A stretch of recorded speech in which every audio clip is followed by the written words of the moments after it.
Nous allons passer au moment de la parole de Dieu. Amen. Amen. Des cœurs nouveaux et une mentalité nouvelle. Amen. C'est ce que Dieu veut pour chacun d'entre vous. Amen. Notre cœur, c'est ce qui nous pose souvent des problèmes. Amen. Notre cœur, c'est ce qui nous condamne souvent quand nous venons dans la présence de Dieu. Et je vais te dire une parole de la Bible ce matin. Même si ton cœur te condamne, Dieu est plus grand que ton cœur. Amen. Dans le foi, nous combattons alors que nous entrons dans la présence de Dieu, il y a un combat. Et le diable connaît ce combat. Et le diable, il essaye de te séduire, de te tenter au moment de ce combat. Et la Bible te dit, même si ton cœur te condamne, Dieu est plus grand que ton cœur. Amen. Le psalmiste David, à un moment, alors qu'il était dans la présence de Dieu, il a dit, alors qu'il commençait à prier, à adorer, qu'il voyait qu'il avait des combats, il s'est arrêté. Il s'est retourné vers lui-même. Ça, c'est pas écrit ce que je vous raconte d'après ce qui est écrit dans la Bible. Amen. Il a regardé son nombril. Parce que bien souvent, nous regardons trop notre nombril dans notre esprit. Et il a dit, j'ordonne à mon âme de me tenir en silence devant l'Éternel. Amen. Il a dit, toi mon âme, qui me cause des problèmes, je te regarde bien. Je t'ordonne de te tenir en silence. Parce que je veux adorer de tout mon cœur. Amen. Et quand l'âme de David commence à s'être tuée, il y a une grande adoration qui a commencé à monter. Et le psalmiste David s'en est rappelé toute sa vie. Et il a dit, j'étais jeune, j'ai vieilli. Je n'ai jamais vu le juste laissé abandonné pour compte. Amen. Il n'y a pas des moments où nous disons, mais pourquoi adorons-nous Dieu? À quoi sert d'adorer Dieu? David a dit à la fin de sa vie, j'étais jeune, j'ai vieilli. Je n'ai jamais vu le juste abandonné et laissé pour compte. Amen. C'est peut-être des moments où tu t'es dit, mais Seigneur, j'ai l'impression que je suis abandonné. La Bible me dit, l'Éternel n'abandonnera jamais les justes. Amen. Comment nous sommes justes?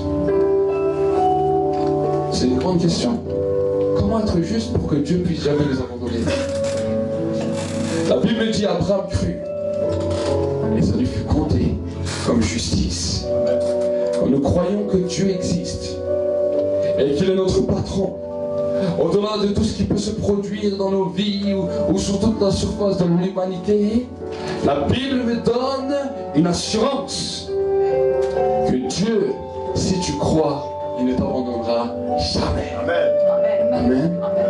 La nécessité de croire, la nécessité de s'appuyer sur Dieu, même quand nous trouvons que nous n'avons plus de force, même quand nous ne savons plus comment faire. Seigneur, je sais que tu es vivant. Amen. Et vous savez, dans ce cas-là, il n'y a pas d'âge.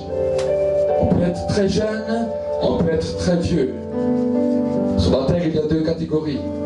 Les hommes, les femmes qui croient, les hommes, les femmes qui croient. Amen. Et la Bible dit que la faveur de Dieu est sur les hommes et les femmes qui croient en lui. Amen. Dieu regarde sur toute la surface de l'humanité, mais Dieu ne connaît pas toute l'humanité. Amen. Dieu sait tout ce qu'il y a dans le cœur de chaque être humain du monde, mais Dieu, tu commences à lui plaire quand tu crois en lui. La Bible me dit dans le livre de Hébreux 11, sans la foi, il est impossible de plaire à Dieu. Amen. Combien veulent plaire à Dieu ce matin? Combien veulent dire, Seigneur, je veux commencer à te plaire? Amen. Quand nous voulons plaire à une personne, on met des beaux habits, on se coiffe bien, On se rase bien. Je me suis pas rasé ce matin, mais c'est pas grave. Pourquoi? Parce que quand nous nous approchons de Dieu, si nous voulons lui plaire, nous devons croire qu'il existe. Amen. Amen. Et parce que nous croyons qu'il existe, alors nous pouvons expérimenter des choses nouvelles avec lui. Amen. Et quand tu es dans ta prière, alors commence à lui dire: Seigneur, je sais que je te plais. Tu lui as déjà dit ça? Seigneur, je sais que je te plais. Je crois en toi, alors je te plais. C'est ça qui est bien avec Dieu. Dieu a tant aimé le monde. Il a donné son Fils unique. Mais pour que tu commences à plaire à Dieu, il faut que tu croies. Amen. Tant que tu ne crois pas, malgré que l'amour de Dieu a été déversé pour toi, tu ne plais pas à Dieu. Ce n'est pas la plaisance qui est là sur ta vie, mais c'est la colère de Dieu et le jugement. Amen.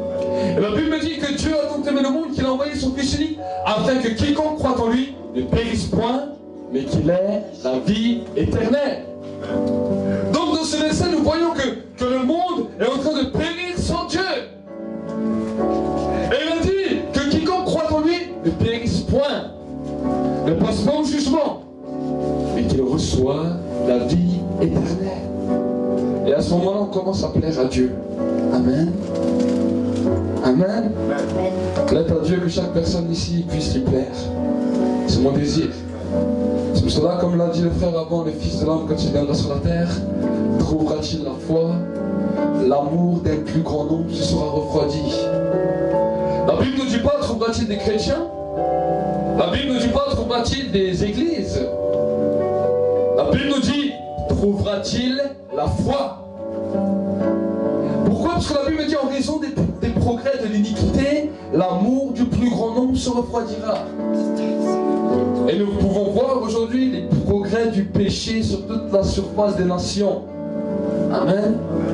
Nous voyons que le péché est en train de toucher toutes les sphères de la société. On parle des hommes politiques, on parle des petits paysans, qu'on parle des hommes dans la rue. Nous voyons que le péché veut détruire et est comme un poison en train de détruire. Amen. Et le but que le Saint-Esprit est venu sur terre est que là où le mal a abondé, la grâce va surabonder. Amen. Amen. Et c'est à cause de cette grâce que nous devons être radicaux. Amen. Quand la grâce vient sur toi, il y a une radicalisation. Tu deviens un extrémiste de Dieu. Amen. Et moi, je suis un extrémiste de Dieu. Amen. Parce que je suis tellement content de lui plaire. Et lui, il m'a dit, alors si tu veux continuer, maintenant sois radical. Amen. Et j'aimerais voir une église qui est radicale. Une église qui est déterminée. Une église qui n'a pas peur de ce que les politiciens disent. De tout ce qu'on veut nous annoncer dehors. Mais une église qui se lève. Et qui diront comme Shadrach, Meshach et Abednego, nous n'adorerons pas les idoles de ce monde. Nous ne nous prosternerons pas devant tout ce à quoi ce monde se prosterne. Nous ne nous saoulerons pas avec toutes les abominations de ce monde. Parce que nous voulons plaire à Dieu. Amen. Et c'est pour cela ce matin je te dis, plaire à Dieu que tu lui plaises. Amen. Plaire à Dieu que tu lui plaises. Amen. Et quand tu lui plais, je suis content. Quand tu ne lui plais pas, ça veut dire que je dois encore prêcher. Amen. Quand tu ne lui plais pas, ça veut dire que je dois encore être radical. Et tu vas dire, le pasteur, il est vraiment méchant. Amen. Amen. Est-ce que vous êtes dans la joie? Aujourd'hui, nous allons parler d'une alliance, d'une nouvelle génération. Amen. Nous avons besoin de comprendre l'alliance pour la nouvelle génération. Amen. Nous avons pu voir dimanche dernier que nous sommes arrivés dans le temps de la fin d'une nouvelle révélation dans laquelle une nouvelle révélation commence. Une révélation de conquête. Une révélation dans laquelle nous allons conquérir notre territoire. Dans laquelle l'onction va commencer à s'aiguiser et nous allons commencer à impacter toutes les dimensions, toutes les sphères de nos sociétés. Amen. Mais nous avons besoin de comprendre quelle est l'alliance pour cette nouvelle génération. Amen. Et nous allons lire ensemble dans le livre de Josué 5, verset 2.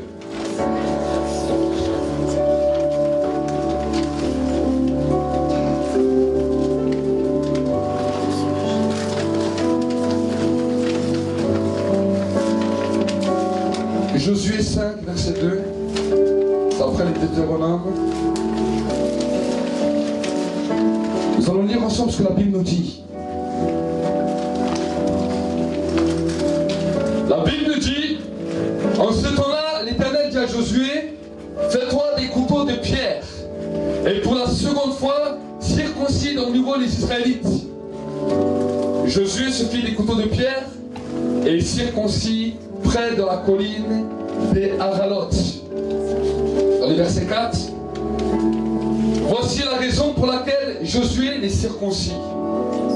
Tout le peuple qui était sorti d'Égypte, les mâles, tous les hommes de guerre étaient morts dans le désert pendant la route après leur sortie d'Égypte. Tout le peuple qui était sorti d'Égypte avait été circoncis, mais de tout le peuple qui était né dans le désert pendant la route après la sortie d'Égypte, on n'avait circoncis personne. Amen. Ce temps-là a été un temps d'extrême importance pour les enfants d'Israël. Amen. La Bible nous dit que les incrédules, ceux qui avaient été incrédules dans les déserts, ont été morts dans le désert. 40 ans, ils ont tourné en rond. Ce sont les hommes de la tente, nous avons vu ensemble vendredi. Ce sont les hommes qui avaient la tente, qui étaient dirigés par Dieu, mais parce qu'ils ne s'étaient jamais implantés, ils ont toujours tourné en rond. Pendant 40 ans, ils ont tourné en rond et n'ont jamais avancé dans le spirituel. Amen. Ils étaient conduits par l'esprit, oui, mais à cause de leur incrédulité, ils tournaient en rond et ne s'étaient jamais posés quelque part à un endroit pour s'établir. Et il est important dans nos vies de pouvoir enlever l'incrédulité. Amen. C'est pour cela ce message est accompagné également d'un message de foi, parce que nous avons besoin de comprendre que pour avancer avec Dieu, il faut non seulement être conduit par le Saint-Esprit, mais il faut également croire à ce que Dieu dit. Amen. Il faut croire qu'il est vivant et croire à ce qu'il dit, peu importe ton âge. Avec Dieu, il n'y a pas d'âge. On ne commence pas à croire à 20 ans, on ne commence pas à croire à 50 ans ou à 80 ans. C'est le jour où tu entends le message, soit tu crois, soit tu ne crois pas. C'est ça qu'il faut te dire. Quand tu as un âge de raison, soit tu crois, soit tu ne crois pas. Amen. Et je vais te dire que si tu ne crois pas, c'est grave, parce qu'il y a un jugement terrible. Ah, si nous ne croyons pas, il y a un jugement terrible qui vient. Mais si nous croyons que Dieu existe et qu'il est mon patron, alors à ce moment-là, on commence à lui plaire. Et comme nous commençons à lui plaire, il commence à donner des promesses. Amen. Et je veux vous dire que là, nous étions affaire à une génération qui n'avait pas vu tous les merveilles que Dieu a accomplies. Amen. La génération qui était dans le désert avait vu la main de Dieu puissante, comment Dieu a opéré les grandes choses devant les pharaons. Un grand temps de réveil était né. Mais malgré ce temps de réveil, une génération qui était là dans le flambeau du réveil, alors que Dieu utilisait Moïse puissamment, la Bible nous dit que cette génération était tellement incrédule qu'elle est morte dans le désert et qu'elle n'est jamais rentrée dans le pays de ses promesses. Amen. Et la Bible me disait que, alors que Moïse, avant de partir, Dieu lui a dit, tu vas mettre Josué à ta place. Amen. Et alors que Josué il arrive au pouvoir, Josué a convoqué tout le peuple. Écoutez bien ce qui s'est passé avant qu'il y ait eu le temps de circoncision. Il a convoqué tout le peuple. Il a dit, écoutez-moi bien, si vous ne voulez pas entrer dans le pays promis, moi je rentrerai. Il a dit, si vous êtes des incrédules, alors restez dans ce désert. Mais moi et ma maison, nous servirons l'Éternel. Il a pris tout le peuple. Et le peuple était nombreux. C'était un très grand peuple. Les gens l'ont regardé avec des grands yeux. Moïse ne parlait pas comme ça. Moïse ne parlait pas comme ça. Mais Josué était venu avec une nouvelle détermination. Il avait vu l'ancienne génération. Il avait connu l'ancienne génération dans le désert. Il a dit, moi ça pour ma vie, je n'en veux pas. Il était un des espions avec Caleb qui sont allés voir le pays promis. Mais qu'à cause de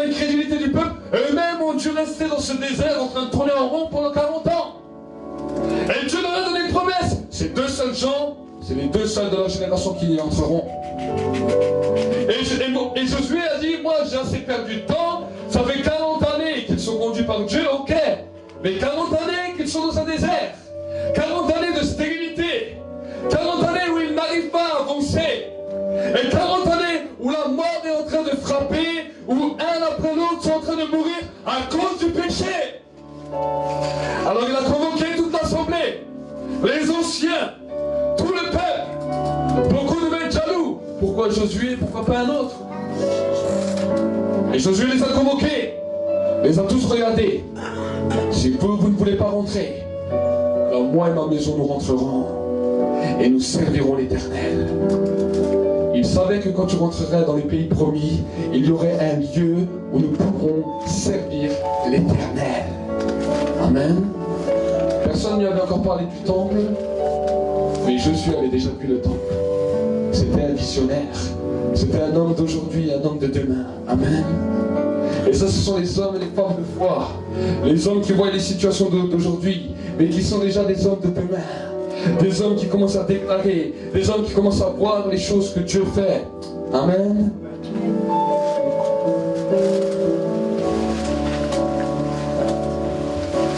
Amen. Amen. Mon micro il commence à tomber en rate. Amen. Et alors les enfants d'Israël sont tous venus. Et ils ont dit, nous t'obéirons comme nous avons obéi à Moïse. À la différence que cette fois-ci nous croirons. Amen. Avant ils obéissaient à Moïse quand il le voulait. Mais ils n'ont pas cru. Amen. Mais là ils ont dit à Josué, nous serons là avec toi comme un seul homme. Nous écouterons cette direction et nous rentrerons ensemble dans les pays promis. Amen. Alors Josué les a tous convoqués. Et tous ces jeunes, ils ont dit, voilà, mais il y a un problème. Nous, on a entendu ce que Dieu a fait au Pharaon, mais on n'a jamais vu de nos yeux. On n'a pas vu ces choses-là. On n'a pas vu les grands prodiges qu'il a fait devant Pharaon. Peut-être on était des bébés, peut-être qu'on n'était même pas nés. Alors Josué les a amenés. Il a dit, voilà, maintenant on va faire la première des alliances avec Dieu. Et on va faire d'abord une circoncision à tous. Vous n'êtes pas circoncis, on va vous circoncire. La circoncision est le symbole d'une alliance entre toi et Dieu. Amen. Et la circoncision, il y a des choses, et même dans la chair, quand ça se fait, il y a une douleur. La circoncision, ce n'est pas toujours quelque chose de facile. Il y a de la chair, il y a de la douleur. Pour tous les frères qui ont pu l'expérimenter, ils savent de quoi je parle. Pour les autres, je vous laisse découvrir. Non, je plaisante. Mais la circoncision est un temps où il y a une douleur, où il y a une fièvre, où il y a un temps où on n'est pas trop bien. Voilà la circoncision de cœur. C'est un temps où tu dois renoncer à toi-même, renoncer à tout ce qui te faisait plaisir, renoncer à tout ce qui t'était cher, et ça te fait mal au cœur. C'est peut-être des beaux chanteurs que tu connaissais dans le monde, c'est peut-être de la bonne musique, c'est peut-être des amis, c'est peut-être des gens que tu aimais. Tu dois commencer à renoncer et dire, Seigneur, il n'y a que toi dans ma vie. Amen. Vous savez, le jour où je me suis converti, j'avais avant de me convertir une équipe avec moi. Des copains où on faisait les 400 coups ensemble. Et on parlait ensemble. Et je disais souvent, et je dis voilà, s'il n'y a pas de Dieu qui existe sur la surface de la terre, ça ne sert à rien d'être un beau gentil. Mais on va faire des choses de fous dans lesquelles les gens vont commencer à entendre parler de nous. Mais c'était pas dans le bon sens. C'était on va retourner tout le système. C'était comme ça que je parlais. Et alors que je parlais comme ça, et qu'après un jour je me suis converti, mes amis sont venus chez moi et m'ont dit écoute, on aurait donné notre vie pour toi, mais à cause de Jésus, tout est en l'air. Ça a été le prix d'un sacrifice. J'ai dit peu importe. J'ai dit mais vous, Jésus aussi vous appelle. Amen. Il fallait renoncer. Et je veux te dire que le temps de la circoncision dans ta vie, tu dois commencer à renoncer au péché, renoncer aux œuvres mortes, renoncer à ce qui te faisait plaisir, renoncer peut-être à l'apitoiement que tu avais sur toi-même, renoncer à ça, renoncer peut-être à ta propre fierté. Mais si les gens savent que je sers Dieu, que je suis chrétien, que vont-ils penser? Que vont-ils dire? Alors ça sera la meilleure. Je serai la risée de tout le monde. Mais si c'est le prix à payer pour aller au ciel, que faut-il de plus? Si c'est le prix à payer pour aller au ciel, peu importe. Amen.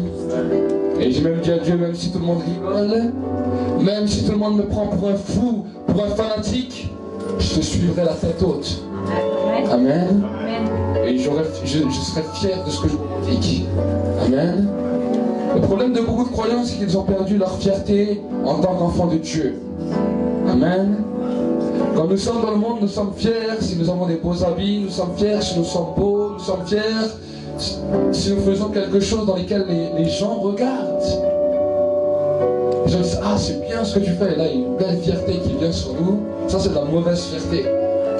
Mais quand tu plais à Dieu, moi je suis fier de plaire à Dieu. Amen. Et c'est pour ça que même dans la rue je marche fier. Parce que je suis fier de plaire à Dieu. Et si quelqu'un me dit, pourquoi tu marches la tête haute? Je lui dis, je marche la tête haute parce que je suis fier, parce que je plais à quelqu'un. Et parce qu'il est en train de me regarder, je ne peux que marcher la tête haute. Je fais seulement attention au poteau. Amen. Je marche la tête haute. Et si quelqu'un me demande quelque chose sur ma foi, je n'ai pas peur de directement lui dire quelque chose. Et je lui annoncer la couleur de ma foi. Amen. Ma couleur de ma foi est rouge parce que mon Dieu m'a plongé dans la rivière de feu. Amen. Et parce que je suis en feu, alors j'annonce direct la couleur. Et si la personne en face de moi elle est sec, alors quand il y a une sécheresse et quand il y a du bois mort, le feu embrase. Amen. Et j'aimerais vous dire que le monde est sec. Le monde est sec. Amen. Et nous avons pu voir vendredi combien il était bon de demander à Dieu, Seigneur, fais tomber le sel sur la terre. Et je vois qu'aujourd'hui le sel a augmenté. Amen. Envoyez les ouvriers dans la moisson et là nous voyons qu'il y a plus d'ouvriers encore que vendredi. Le sel commence à venir pour saler la nation. Parce que quand nous salons une nation, les hommes et les femmes de la nation vont commencer à avoir soif. Ils vont dire, mais où irons-nous le boire? Et là tu vas lui dire, viens avec moi à l'église. Parce que Jésus a dit que celui qui a soif, qu'il vienne et qu'il boive de l'eau de la vie que je lui donnerai gratuitement. Amen. Amen. Et pour ta vie, il y a besoin de début. Et aujourd'hui, le Saint-Esprit, pendant le temps de la louange, nous a demandé de faire un acte prophétique, de poser nos mains sur le cœur, pour que tu reçoives un cœur nouveau. Et quand tu poses la main sur le cœur, ça a été le symbole de la circoncision. Amen. C'est pour cela que je t'annonce ce qui va arriver dans les jours à venir. Quel va être ton combat pour les jours à venir? Le jour où Josué a dit au peuple, on va vous circoncire, le peuple a dit ok. Il ne savait pas à quoi s'y attendait. Il a pris le couteau, le peuple a dit ok. Il a passé au premier. Les autres ont entendu crier, ils ont dit ok. Et le deuxième, et le troisième, et le quatrième, et le cinquième. Je pense le 500e ou le 1000e, il disait un petit ok. Il disait oh là là, c'est pour moi. Amen. Je suis content, vous pouvez être content. J'ai déjà passé par la grande circoncision, vous pouvez voir qu'est-ce que Dieu a déjà fait. Amen. Peut-être le deuxième, peut-être le troisième, le quatrième, le cinquième. Et ils disent oh là là là là là là, c'est fait mal. Mais quand tout s'était passé, alors là pendant 3 jours, ils avaient le temps de fièvre, le temps de... Oh, c'était dur. Et je veux te dire, mon frère, ma soeur, c'est des fois dur de pouvoir renoncer à toi-même, c'est des fois dur de renoncer au péché, mais ça vaut la peine. Amen. Parce qu'après ces 3 jours, après ces temps de douleur, ils avaient la victoire et ils se sont levés de nouvelles personnes. Ils étaient circoncis et ils avaient la marque de l'alliance de Dieu sur la vie. Amen. Et quand tu as renoncé au péché, quand tu as décidé avec Dieu d'être radical, au début ça va être dur. Mais si tu tiens, au bout d'un moment, tu vas avoir la marque de l'alliance sur ta vie. Et tu pourras marcher la tête haute. Parce que tu dis maintenant, je suis circoncis avec Christ. Et si aujourd'hui, si je vis, ce n'est plus moi qui vis, mais c'est le Christ qui vit en moi. Amen. Ça c'est important. Et ensuite nous allons continuer. Josué 6, verset 21. Josué 6, verset 21. La Bible me dit, ils vouèrent à l'interdit, au fil de l'épée, tout ce qui était dans la ville, hommes et femmes, enfants et vieillards, bœufs, moutons et ânes. Josué avait dit aux hommes qui avaient espionné le pays, allez à la maison de la prostituée et faites-en sortir cette femme et tout ce qui lui appartient comme vous lui en avez fait serment. Les jeunes espions, ils allèrent et firent sortir Rahab, son père, sa mère, ses frères et tout ce qui lui appartenait. Ils firent sortir tous ses parents et ils les mirent en sûreté en dehors du camp. Amen. Ils ont commencé à entrer dans le pays promis. Il y a eu la circoncision. Ils sont passés dans le fleuve du Jourdain. Et à ce moment-là, ils sont arrivés à Jéricho. Et avant que Jéricho soit prise, Dieu avait commencé à parler. Et l'ange de l'Éternel avait dit à Josué, cette ville que vous allez frapper, vous la frapperez, mais vous la frapperez d'interdit. Ce sont les choses à ne pas toucher. Amen. Et la Bible nous dit que Josué et le peuple, quand ils ont gagné la victoire, la ville a été frappée. La ville est tombée. La Bible me dit que Dieu sortait ce qui n'était pas l'interdit, de la ville de l'interdit, ce qui était la prostituée, sa mère, ses frères et tous les gens de sa famille. Et la Bible me dit que Dieu a dit, tout le reste c'est l'interdit, vous n'en toucherez pas. Amen. Il y a dans ta vie des choses qui étaient interdites devant Dieu, des choses qui étaient mal. Et des choses qui étaient bien, que Dieu ne veut pas enlever. Mais quand ce temps est venu, dans lequel tu commences à entrer dans ta destinée, Dieu va commencer à te montrer ce qui est de l'interdit dans ta vie. Et j'aimerais te dire, mon frère, ma soeur, ne touche pas à l'interdit. Ne touche pas à l'interdit du péché, parce que si tu commences à toucher et à jouer avec l'interdit du péché dans ta vie, tu peux mourir. Amen. Nous pouvons voir ensemble dans le livre, dans toujours Josué 7, Akan. Je ne vais pas lire tous les versets, mais je vais vous raconter l'histoire. Akan, un homme qui était avec les enfants d'Israël, et qui lui s'est dit, ah mais ce Josué c'est un beau parleur.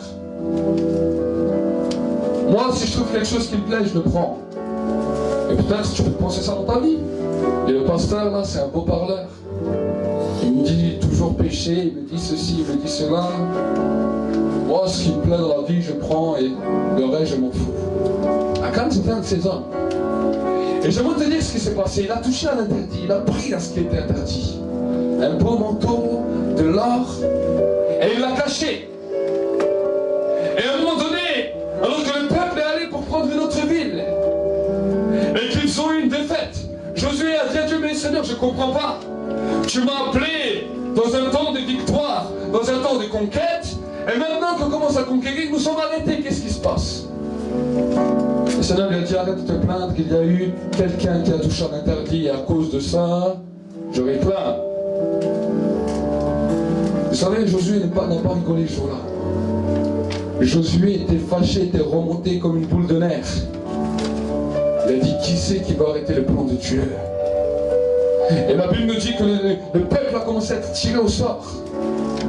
Et que chaque fois que le sort tombait, il y avait des familles qui étaient, ce n'est pas eux, ce n'est pas eux, ce n'est pas eux, ce n'est pas eux, ce n'est pas eux. Jusqu'à qu'il y a eu une seule famille qui a été désignée comme Akan. Et Josué l'appelle. Lui et sa famille dit, voilà, dis-moi qu'est-ce que tu as fait. Et ne me cache rien, parce que là je suis en colère.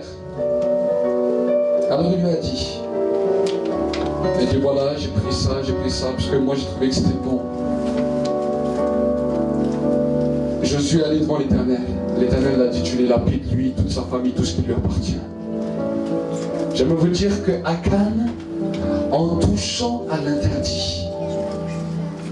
Il a fait périr non seulement sa vie, mais il a fait périr son épouse, il a fait périr ses enfants, il a fait périr toute sa descendance, tout le bétail qu'il avait, tout ce qui lui appartenait, il l'a détruit.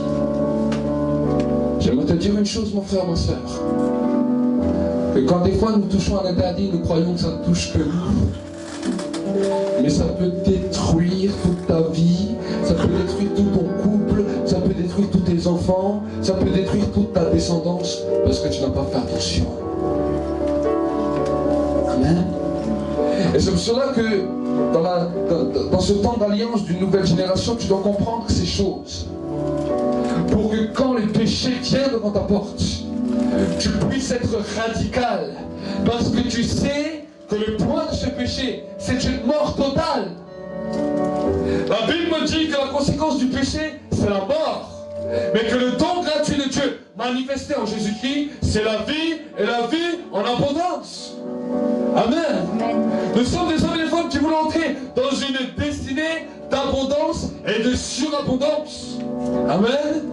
Dieu ne t'a pas appelé à un temps stérile, à un temps où tu n'évolues pas. J'aimerais te dire, les hommes et les femmes de dehors, et tu peux le voir par les informations, par la télé, ils essayent de prospérer dans tout point. Maintenant, on peut voir que même les études ne font plus prospérer la vie d'un homme. Parce que les situations économiques et politiques peuvent nous montrer que même les grandes études, les hommes sont là au chômage et ne savent même plus quoi faire. Ça, c'est la situation actuelle. On était dans une génération où on a dit non, plus tu as d'études, plus tu as de connaissances, plus que tu es intelligent, plus tu réussiras et plus tu prospéreras. C'est cette même mentalité qui a amené une ruine soudaine. Et les gens voient qu'avec toute leur intelligence, ils ne peuvent rien faire. Amen.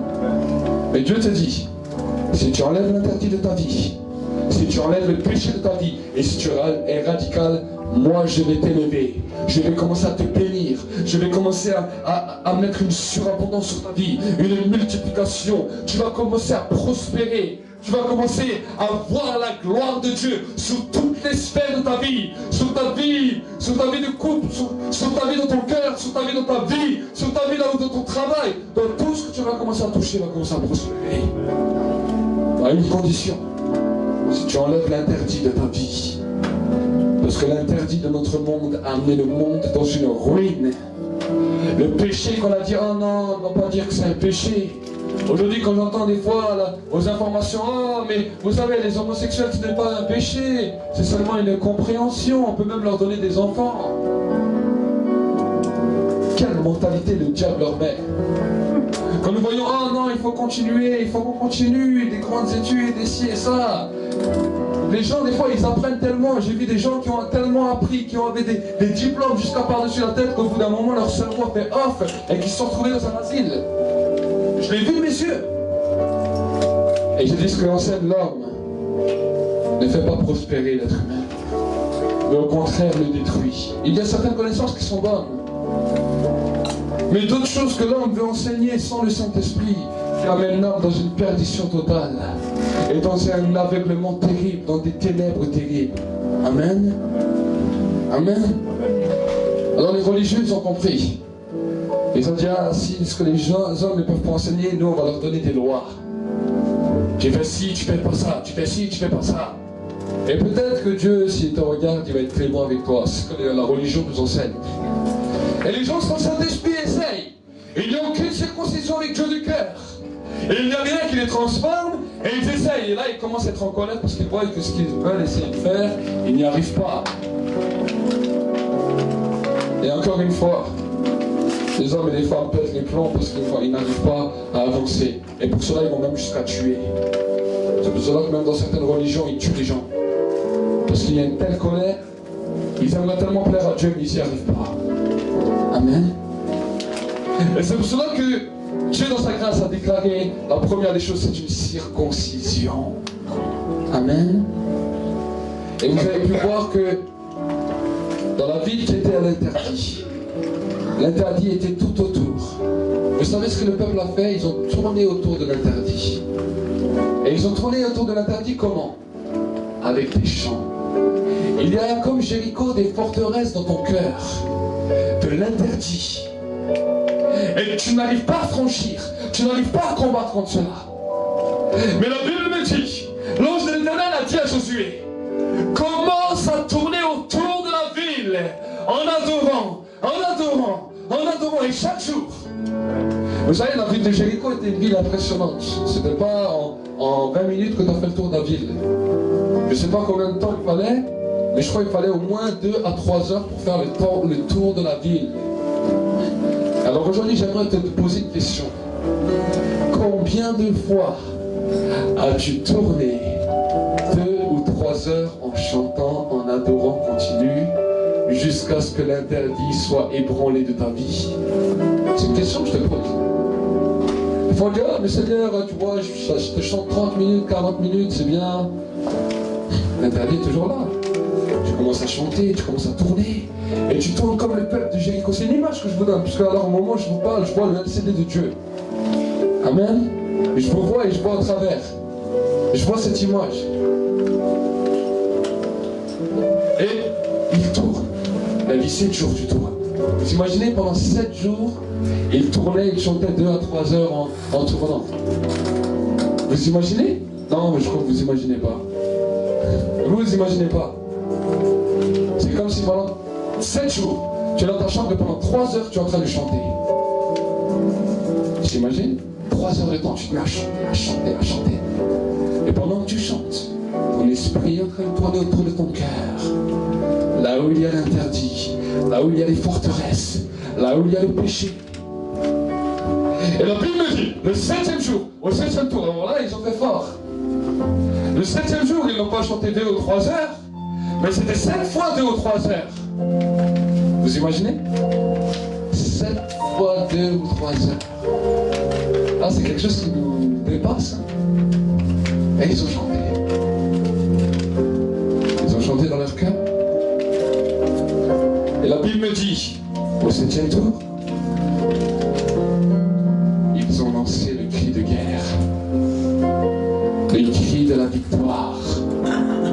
Il y a des fois des moments dans la louange où nous chantons nos louanges et nous tournons autour de nos cœurs. Mais il y a un moment où les murailles de nos cœurs s'effondrent. Les murailles de l'interdit s'ébranlent. Et à ce moment-là, il y a un cri nouveau qui sort du cœur des rachetés. Et quand ce cri nouveau est là, c'est le cri de la victoire. Et c'est à ce moment-là où on dit, voilà, maintenant l'interdit est tombé, mais maintenant c'est à moi de brûler l'interdit. Et la Bible dit que nous sommes le temple du Saint-Esprit. C'est à ce moment-là où on dit, Seigneur, maintenant que l'interdit est tombé dans mon cœur, que le feu détruise, Saint-Esprit, viens envoyer ton feu, que maintenant le feu commence à détruire l'interdit. Et là, le feu de Dieu commence à tomber. Tu es rempli du Saint-Esprit. Et tu peux adorer et adorer. Amen. Amen. Amen. C'est une nouvelle dimension, une nouvelle perspective dans laquelle ta foi va commencer à être consolidée, dans laquelle ta foi va commencer à être affermie, et dans laquelle tu vas voir que toute forteresse va tomber. L'apôtre Paul a dit, je détruis toute forteresse et je ramène toute pensée captive à l'obéissance et à la soumission de la parole de Dieu. Il dira dans un autre verset, entretenez-vous donc par des psaumes, par des hymnes, par des cantiques spirituels. J'aime beaucoup l'apôtre Paul parce que c'était un homme de révélation. Amen. C'était un homme de révélation. Et quand il parlait à l'église, il savait comment amener l'église dans une nouvelle dimension. Amen. Parce que le Saint-Esprit l'a enseigné pour amener l'église dans une nouvelle dimension. Amen. Et je veux te dire qu'aujourd'hui, le Saint-Esprit continue à t'enseigner. Parce qu'il veut amener l'église dans une sphère de conquête. Amen. Jéricho était avant la conquête. Nous pouvons voir qu'à Jéricho, les enfants d'Israël n'ont pas combattu. À Jéricho, les enfants d'Israël ont chanté, ont adoré, ont fait des moments de silence, ont lancé le cri de victoire. Amen. Mais quand l'interdit est tombé, le lendemain, le temps de la conquête commençait. Et là, pendant toute la vie de Josué et de Caleb, il y a eu la conquête dans tout Israël. Et il remportait des villes et des villes et des villes et des villes et des villes. Jésus a dit, restez à Jérusalem pour recevoir la puissance. Le Saint-Esprit survenant sur vous, vous recevrez une puissance pour être mes témoins en Judée, à Jérusalem, en Samarie et jusqu'aux extrémités de la terre. Quand des fois nous sommes dans l'église, c'est un temps où tes forteresses, les forteresses de l'interdit, doivent être ébranlées. Dans lesquelles, quand les forteresses de l'interdit sont ébranlées, maintenant c'est le feu qui doit venir. Et quand le feu vient, alors le Saint-Esprit oint de l'onction nouvelle, avec une onction qui commence à s'aiguiser pour la conquête de la nation, pour la conquête de ta ville, pour la conquête de ta famille, pour la conquête des hommes et femmes qui sont autour de toi, jusqu'aux extrémités de la terre. Ça, c'est la vision et la dimension que Dieu a pour l'homme. Ça, c'est la vision que Dieu a pour l'homme. Amen. Nous ne pouvons pas aller sans avoir passé l'interdit. Amen. Israël ne pouvait pas conquérir tant qu'il n'avait pas brûlé et détruit l'interdit. Et nous pouvons voir que de tout le temps de Josué et de Caleb, après l'interdit n'était plus là. Et nous pouvons voir après, dans la suite des Écritures, que dès que les rois recommençaient à pécher, à toucher à l'interdit, il y a des destructions soudaines qui venaient sur tout le royaume. Ce sont des choses qui sont réelles. Amen. Et c'est pour cela que Dieu nous demande d'être radical. Parce que quand tu es radical, l'onction commence à s'aiguiser. Amen. Et tu commences à conquérir. Amen. Nous conquérons une action quand l'interdit a été brûlé. Et j'aimerais vous dire que le temps de ces 50 jours de jeûne et de prière qu'on aura, à partir du 20 août jusqu'au 7 octobre, tous les jours. Si peut-être chez toi tu n'arrives pas à chanter 1 heure ou 2 heures, mais tu vas voir qu'ici tu vas chanter 1 heure à 2 heures tous les jours. Amen. Et pendant 7 semaines. Et la 7e semaine, ça sera tous les jours pendant 7 jours. Où on doublera, on démultipliera le temps de louange. Amen. Pour que l'interdit dans ta vie tombe. Trop de fois l'interdit est venu dans la vie de l'église. Mais j'aimerais te dire, le Saint-Esprit m'a dit stop. Il n'y a plus d'interdit maintenant. Maintenant vous allez franchir le cap de l'interdit, que l'interdit soit brisé, que les forteresses de l'interdit soient détruites, et que le feu descende sur l'interdit, et ensuite vous allez conquérir votre nation. Il m'a dit, la nation de France va être conquérie par l'impact du réveil du Saint-Esprit. Ça, c'est ce qu'il y aura dans cette nation. Et les hommes des nations, les politiciens, les hommes politiques, les présidents, vont commencer à entendre ce qui se passe, et ils vont venir nous demander des conseils. Comment faire pour qu'une nation se tienne juste? Si tu entends ça aujourd'hui, tu dis c'est peut-être une folie, mais demain tu verras. Demain tu verras. Amen. Et je dirai au président, l'interdit a détruit votre pays. Cette mentalité de laïcité a détruit votre pays. Cette mentalité de connaissance intellectuelle a détruit votre pays. Maintenant, Dieu te demande de revenir et de te repentir. Amen. Et de ne plus toucher à l'interdit. Et ça, c'est pas simplement pour un président, mais c'est aussi pour toi. Parce que tu es le président de ta vie. Amen. Tu es le président de ta vie. Que tu es jeune, que tu es vieux, tu es le président de ta vie. Si demain tu meurs, et peut-être tu as 14 ou 15 ans et tu dis ouais, à 20 ans ou 30 ans, je parle aussi aux jeunes, 20 ou 30 ans, j'ai servi à Dieu, 20 ou 30 ans, je serai sérieux avec Dieu, et que demain tu meurs, il va te dire mais qu'est-ce que tu as fait? Le diable a égaré tes pensées, et tu as marché dans un autre sentier. Et si tu es vieux, tu te dis ah mais moi c'est trop tard, ça c'était bon quand j'étais jeune. Mon ami, toi qui es ancien, réveille-toi. Parce que tu es encore plus près de Dieu que nous. Amen. C'est une réalité. Personne ne sait quand il quitte cette terre. Et c'est pour cela que Dieu te demande radical. L'interdit dehors. Amen. Le diable te dit oh maintenant l'interdit c'est bon. C'est ce que le diable te dit. Le péché c'est bien, il ne faut pas radicaliser. Oh, mais Dieu t'aime. Dieu est amour, Dieu te pardonne. Qu'est-ce que c'est que ce message? Amen. Dieu aime, Dieu pardonne, mais Dieu a horreur de l'interdit. Parce que le diable, quand il vient te parler, il te dit une part de vérité et il le tourne à sa guise. Amen. Dieu il a dit à Adam et Ève qu'il aimait de tout son cœur. Il a dit le jour où tu touches au fruit de la connaissance du bien et du mal, tu mourras. C'est cette même connaissance qu'on veut prôner ici dans nos pays occidentaux. Une connaissance humaine. Une connaissance humaine qui est élevée. Amen. Et Jésus a dit, si vous ne voulez pas servir votre Dieu, moi et ma maison, nous servirons l'Éternel. Vous savez, ça a été une parole qui a amené l'unité dans tout Israël. Amen. Trop de fois on dit, mais vous savez, l'unité dans l'église, c'est quand on s'accepte de tout le monde. C'est pas ça l'unité. Ça amène la destruction. Parce que le péché commence à entrer partout. Mais l'unité, c'est, si vous ne voulez pas servir l'Éternel, moi et ma maison, nous servirons l'Éternel.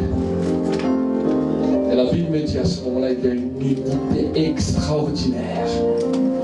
Les hommes se sont dit, mais si lui rentre au pays et que nous on reste au désert, lui il va manger des bonnes choses et nous on va crever la dalle. C'est un peu cru, mais c'est comme ça. Vous imaginez, parce que dans le désert c'est la dalle. Dans le désert c'est la soif. Dans le désert c'est la mort. Ils se sont dit, alors moi je préfère manger des bons fruits, avoir mon estomac bien rempli, et je m'en fous de mon moi, je m'en fous de ces péchés qui m'énervent, et je fonce avec Josué. Amen. Quand tu en renonces pour Dieu à l'interdit, au péché, Dieu commence à bénir.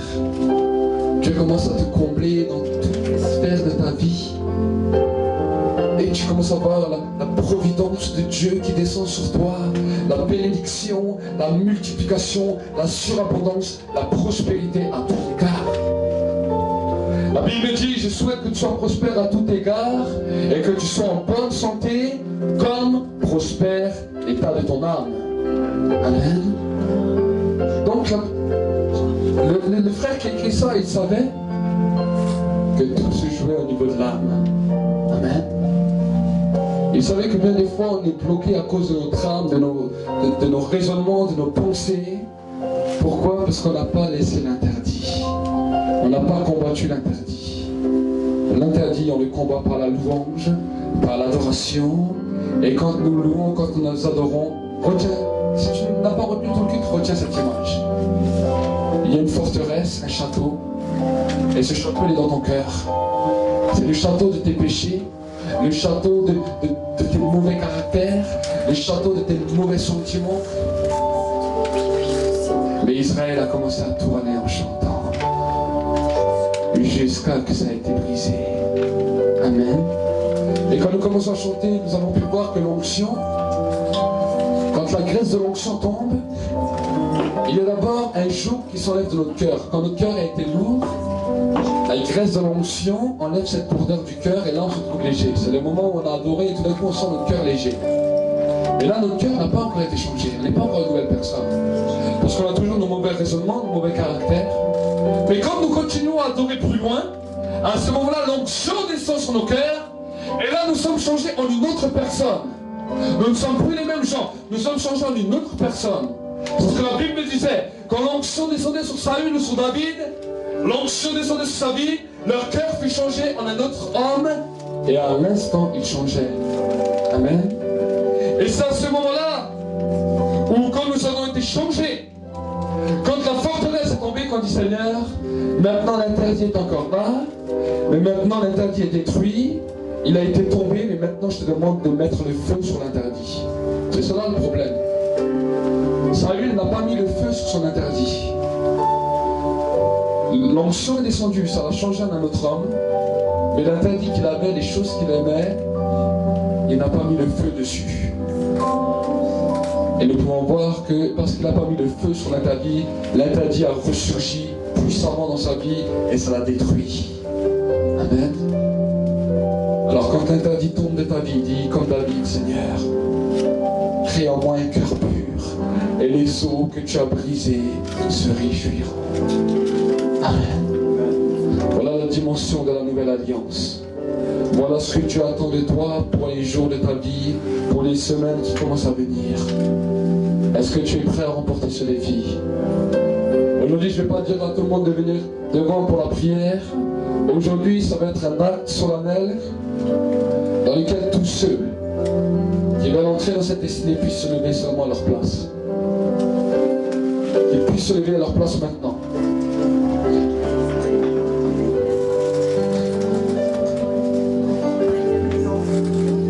Que tu es jeune, que tu es vieux, Dieu ne regarde pas sur ça. Dieu regarde maintenant la décision que tu prends maintenant. Personne ni te jugera, ni te condamnera. C'est un temps entre toi et Dieu. Dieu a dit, si vous ne voulez pas servir Dieu, moi et ma maison, nous le servirons. Et il leur montrait par là que moi et ma maison, nous rentrerons dans les pays promis. Et tu vas dire avec moi, Seigneur,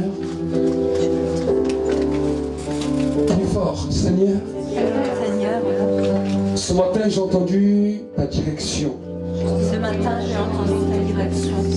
Et Seigneur mon Dieu, mon roi, Seigneur mon Dieu, mon roi, comme les enfants d'Israël se sont rangés avec Josué, comme les enfants d'Israël se sont rangés avec Josué, aujourd'hui nous nous rangeons aujourd'hui nous nous rangeons avec ton esprit avec ton esprit pour être déterminés pour être déterminés et pour entrer dans cette dimension.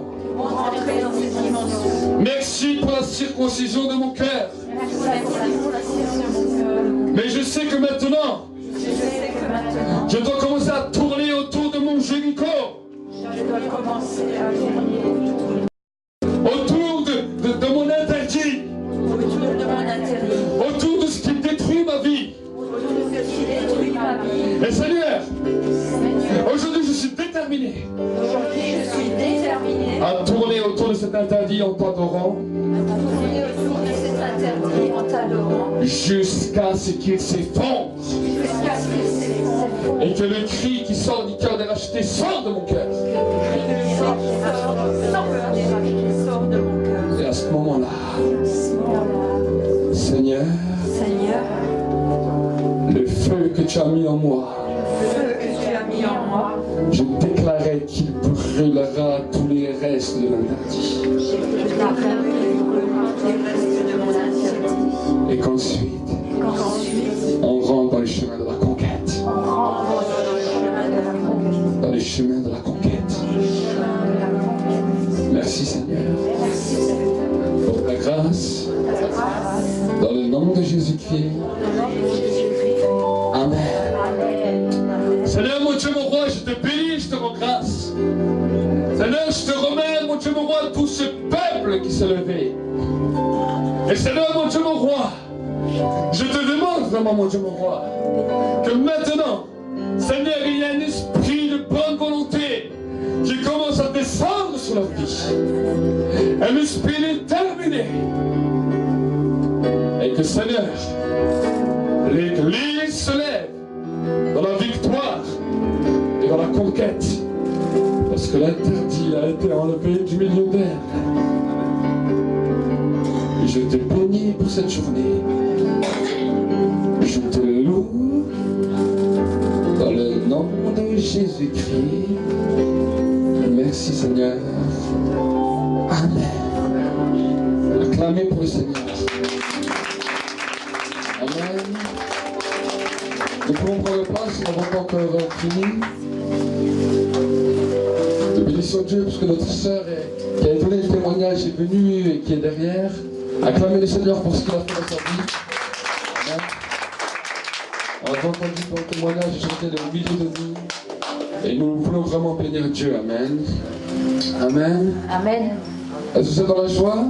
Amen. Est-ce que ce message vous a commencé à vous booster dans votre vie?